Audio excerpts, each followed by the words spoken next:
Hello friends, चलिए हम लोग अपने अगले क्वेश्चन को सॉल्व करते हैं।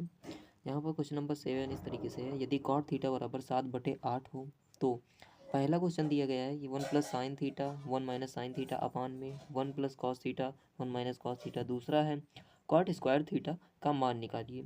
तो इसको हमने पहले से ही सॉल्व कर लिया है ताकि आपका समय बच जाए। तो चलिए डायरेक्ट आते हैं सोल्यूशन पर। तो जैसा कि क्वेश्चन में हमें पहले से दिया गया था, कॉट थीटा बराबर 7/8 है, तो इन दोनों का मान याद करना था। सबसे पहले इसके लिए हम एक समकोण त्रिभुज बनाते हैं जिसका नाम ABC है। और यहाँ पर देखिए कॉट थीटा बराबर होता है आधार बटे लंब। इसका उल्टा टैन, टैन क्या होता है? लंब बटे आधार। तो ये आधार है, ये लंब है। आधार हमने मान रखा है BC, इसलिए यहाँ रखा 7। लंब मान रखा है AB, इसलिए यहाँ रखा 8। तो यहाँ पर समझ रहे हैं आप कि ये 7/8 यहाँ कैसे रखा। ये वैल्यू अभी हमें नहीं पता चली है, ये मैंने पहले सॉल्व करके लिख दिया है। तो इसको कैसे पता किए हैं यहाँ पर देखिएगा। त्रिभुज ABC में पाइथागोरस प्रमेय लगाई है। त्रिभुज ABC में इसमें पाइथागोरस प्रमेय लगाई है। पाइथागोरस प्रमेय होती है कर्ण का स्क्वायर बराबर लंब का स्क्वायर धन आधार का स्क्वायर। ठीक, उसके बाद क्या किया? कर्ण क्या है? कर्ण है हमारा AC, AC का स्क्वायर रखा। प्लस में लंब कितना है? लंब है AB, AB का स्क्वायर रखा, मतलब कि 8 का स्क्वायर रखा। आधार कितना है? BC, BC कितना है? 7, तो 7 का स्क्वायर रखा। तो इसी तरीके से इसका वर्ग किया तो 64, इसका वर्ग किया तो 49, और AC square is equal to यहाँ पर आ गया हमारा 113 के बराबर। तो देखिएगा, तो यहाँ पर AC जो होगा अंडर रूट के अंदर 113 हो जाएगा। क्योंकि 113 किसी का वर्गमूल नहीं होता है, तो हम इसे वर्गमूल के अंतर्गत ही 113 पूरा आंसर मानेंगे। चलिए, AC का काम तो हो गया। तो हमारे पास क्या क्या है? लंब भी है, कर्ण भी है, आधार भी है। अब हम ट्रिग्नोमेट्री के 6 के 6 अनुपात निकाल सकते हैं। हमें जरूरत किसकी है? साइन थीटा और कॉस थीटा की जरूरत है। तो हम क्वेश्चन करते हुए ही इसकी वैल्यू निकाल लेंगे। नन्ना तो हो, आप यहाँ पर बगल में वैल्यू निकाल भी सकते हैं। जैसे आपको साइन थीटा की वैल्यू चाहिए तो साइन थीटा बराबर होता है लंब बटे कर्ण। तो लंब कितना हो गया?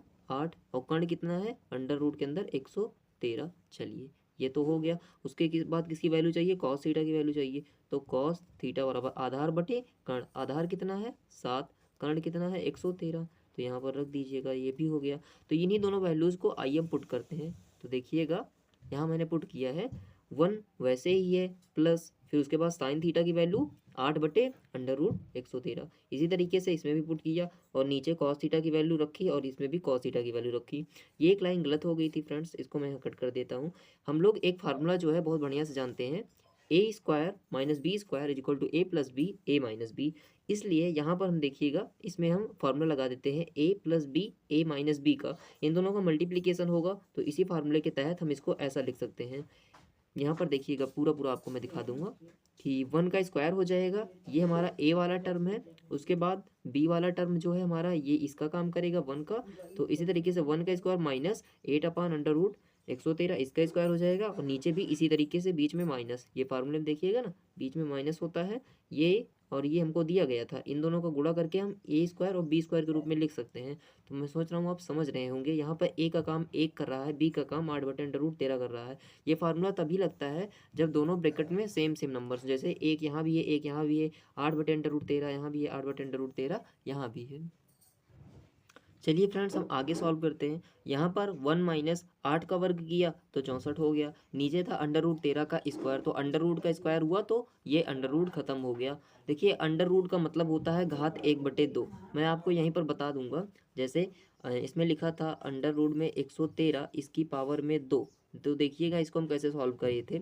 ये 113 है, इसकी घात कितना है? 1/2। पूरे की घात कितना है? 2। ये पूरे की घात है, और अंडर रूट का मतलब होता है 1/2। घात पे घात लगी हो तो घात का गुणा हो जाता है, ये गुणा होगी तो 1/2, और ये 2 ऊपर है तो इससे ये 2 कैंसिल हो जाता है और ये हो जाता है। आप सीधा याद कीजिए कि अंडर रूट की घात करने पर कभी भी तो वो अंडर रूट खत्म हो जाता है, केवल अंडर रूट के अंदर लिखी हुई संख्या बचती है। तो इसी तरीके से 113 यहाँ आ गया, यहाँ भी इतना आ गया, ये 7 का वर्ग हो गया। इसको यहाँ पर LCM के द्वारा हमने सॉल्व किया है, इसका इससे गुणा किया, फिर इससे इसको। आप समझ रहे होंगे।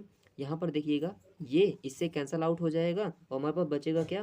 49/64। तो देखिएगा, फाइनली हमारा आंसर भी आया है 49/64। अगर आपको वीडियो अच्छी लगी हो तो लाइक और सब्सक्राइब कीजिएगा। और NCERT के सारे चैप्टर्स का सल्यूशन आपको इस चैनल पर प्रोवाइड हो जाएगा। Thank you.